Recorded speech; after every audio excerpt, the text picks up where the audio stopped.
financial deals here and there, and he would make money. Unfortunately, he would turn right around and lose that money just as quickly.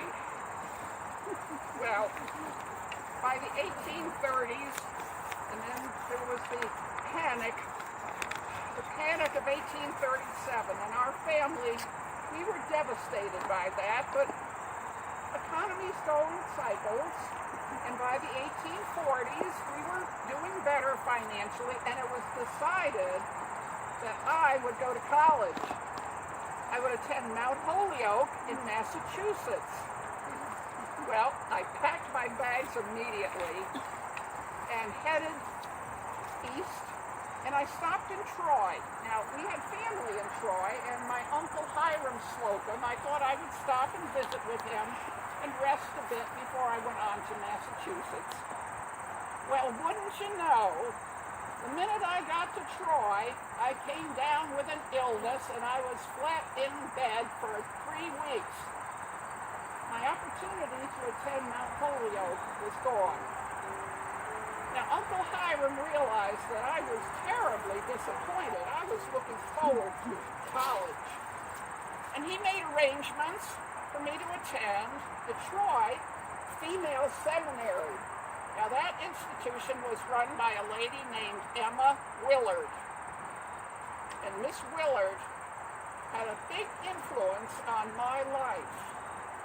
I got a good education, good book learning, but I also developed a philosophy of life, that women could do anything, that women could be anything they wanted to be. Why, sir, that looks like a radical notion to you? Oh, I think not. Well, I graduated in 1847. And you know, all over central New York, activism, the temperance movement, the abolition movement, and heaven forbid, women's rights. Well, with my background from Miss Willard, I was ready to tackle anything. I graduated with a degree, I was ready to go. And then reality stepped up and hit me in the face. I needed to get a job in order to support myself. What was I to do? I thought teaching might be good. I like children. So I found a position all the way down in Philadelphia. I was there for 1 year. The hours were taxing, the work was arduous, and the pay was inadequate for my upkeeping. Does that sound familiar to anyone here? I lasted 1 school year, and my constitution could not take it, so I left that position, came back to Syracuse. I like children, so I thought, well, maybe I'll become a governess. That would be good. So I had various positions here and there. And then the panic of 1857 hit, another panic, 20 years after the first one. We were absolutely devastated. Our house, we had to sell it. Now, Father, with his investments and whatnot, he was traveling the country. Mother went off to live in Troy with the family, and I continued to look for work, jobs as a governess here in central New York. Well, I did find a good job, but it was down in Brooklyn. And it was a very good job. There was a lovely family. They had 4 children, and I was to be the live-in governess. So I was down in Brooklyn, and the years went by, and then in 1861, the Civil War started. And where I was down in Brooklyn was only about 2 blocks from a hospital. So I volunteered. I wanted to do whatever I could. I knitted blankets, I gathered bandages, I gathered lint.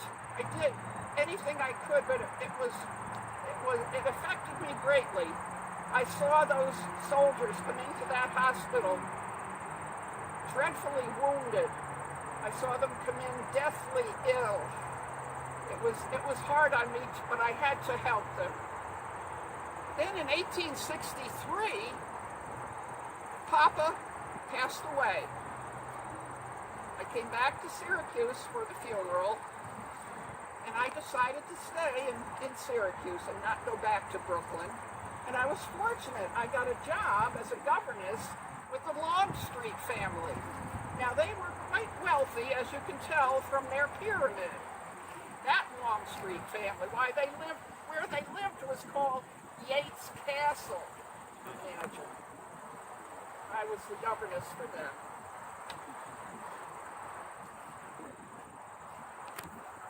Well,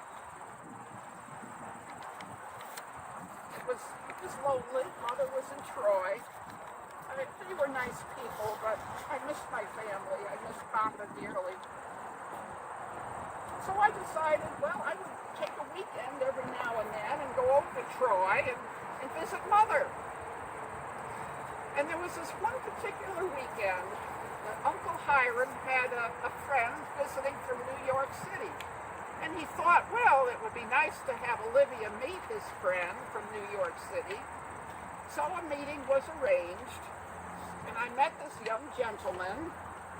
Oh, he was tall and thin, and he had such a wonderful sense of humor. We had a meeting, and he seemed to enjoy my company, and I thought highly of him. He proposed to me. Well, by the way, his name was Russell Sage. In 1869, we were married. Now, Russell Sage, to say he had a fortune was doing a disservice to how much money he had. He was called the wise old owl of Wall Street. He made his money in stocks and bonds and such, and railroads and real estate. Fortune doesn't do him justice. Now, some people question his business ethics. He was, after all, part of the robber barons of that time. I prefer to say that he was a shrewd businessman. Well, anyway, I moved into his apartment down in New York City, on 5th Avenue, no less. It was glorious. I was the mistress of my domain. I could have anything I wanted for the apartment. It was wonderful. Now I have to admit that Russell and I, or I should say Mr. Sage and I, had our differences. After all, I liked fine furniture and oriental rugs, and he would bring home buffalo skins and throw them over the sofa, and the moths would fly out in every direction. Well, for our first anniversary, my gift to him, I moved in my mother. She's lived for the next 26 years. Yes, Mr. Sage, I began to realize that Mr. Sage, it was his fortune. It was his money. Now, as far as religion, Mr. Sage was a devout miser. That money was his. I could access some, but I couldn't do everything that I wanted to do. You know, one of the principles of Presbyterianism, as I was raised, is philanthropy and giving and good works. And I couldn't quite do everything that I wanted to do. Well, in 1906, Mr. Sage passed away. Now, he was buried in Oakwood Cemetery in Troy, next to his first wife, who was the first love of his life. And I understood that. I shed a few tears at the funeral, and then I realized that fortune that he had, that estate, would be mine. Now, I think I calculated this correctly, but in your money, in terms of how much that estate was worth, it came out to a little over $2 billion for me. To do with as I please. Oh, there were a couple of nephews. Yeah, Mr. Sage took care of that. In his handwritten will, he provided that each nephew would get $25,000 And they were not to bother Mrs. Sage ever again. Period. He was no nonsense. He knew what he wanted and he made sure it would happen. So I had the rest of the estate. Well, in the last 12 years of my life, I donated over $45 million in my era's money. I gave to hospitals and asylums and schools and colleges and churches, many of them, right here in Syracuse. If any of you have a charity you would like me to donate to, just see my secretary, Mrs. Todd. Mrs. Todd! Mrs. Todd! Oh, wait a minute, she's dead too. Well, that, ladies and gentlemen, is the short story of my remarkable life. You might recognize the name Russell Sage from the Russell Sage Foundation. I'll bet when I endowed that, Mr. Sage spun so hard in his grave, it just makes me want to chuckle. And you might recognize Russell Sage Colleges, over near Albany. That was, I endowed that also. Oh, and Slocum Hall, right here on this campus, I endowed in my father's name as a school of agriculture. And Slocum Hall is over there still today. I can almost see it, but not quite. I don't get out far enough quite at times. The Sage Chapel. Excuse me? The Sage Chapel. Yes. Yep. Yes, I endowed that also. There are so many windows and churches and all sorts of things that I put that money towards. Why, I don't know if you know the Schubert brothers. They were from Syracuse in theater. Well, I thought they had a future, so I gave them some money. And look what they did on Broadway, Schubert Theater. That was my money that got them started. I wanted to do good. And that was my goal in life, is to do good for others. And I would ask you all to make a little promise to yourself on my behalf that every day do a good deed for someone else. And when you do, perhaps you'll think of me. Now that's the story of my life. Do I have time to talk about any of my neighbors? 2 minutes. We'll give it a few minutes. You look familiar. You look like one of those nephews. One of his nephews wrote me a letter and said, "Oh, my dear Aunt Olivia, I am destitute, and would you send me some money? I am one hop ahead of the sheriff. My advice, keep on hopping." Well, you might have passed a couple down along the driveway there. Their name was Jerome, and it was Isaac and Aurora Jerome, born in the 18th century, in the 1780s, my goodness, so long ago. And they got married in the town of Pompey, south of here, and they had 12 children. And one of their children was named Leonard Jerome, and became very wealthy on Wall Street also, investing. He established the American Jockey Club, and you might recognize Jerome Avenue in New York City is named for Leonard Jerome. And he had a daughter, Jenny, who he named for Jenny Lind. And Jenny Jerome went off to Europe and met Lord Randolph Churchill. And they had a youngster they named Winston. So Winston Churchill's great-grandparents are right here in Oakwood Cemetery. Their stones are broken, their stones are flat on the ground, but we have his great-grandparents. And he turned out to be not too bad for himself. These headstones right there, well, the first one is Lucy Bridgman Hiscock, and her husband is on the other side of that stone, Luther Harris Hiscock. Now, there are no children in the group, are there? Okay, this is a rather sordid story. I'll tell you about it. Luther Harris Hiscock was a lawyer in the 1850s, 1860s in Syracuse, and he was rather well known, had a good business. There was a lumber yard. I'm trying to remember all the details. Owned by George Cole.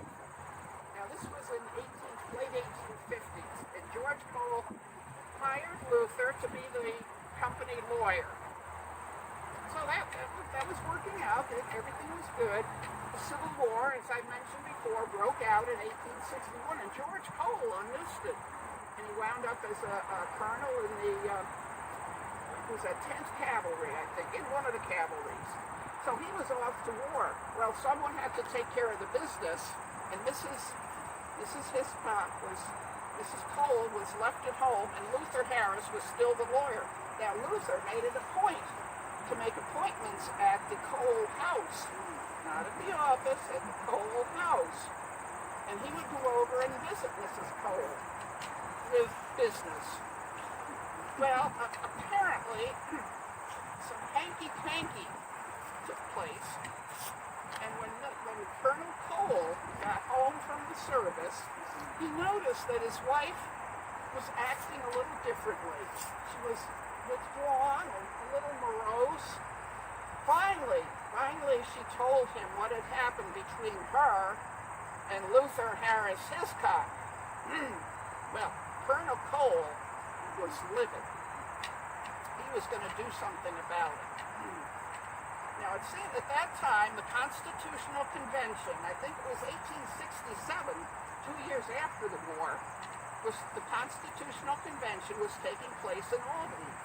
And Luther was one of the delegates to that convention. So George Cole decided, get his wife, pack up, we're going to take a train to New York City to visit your parents.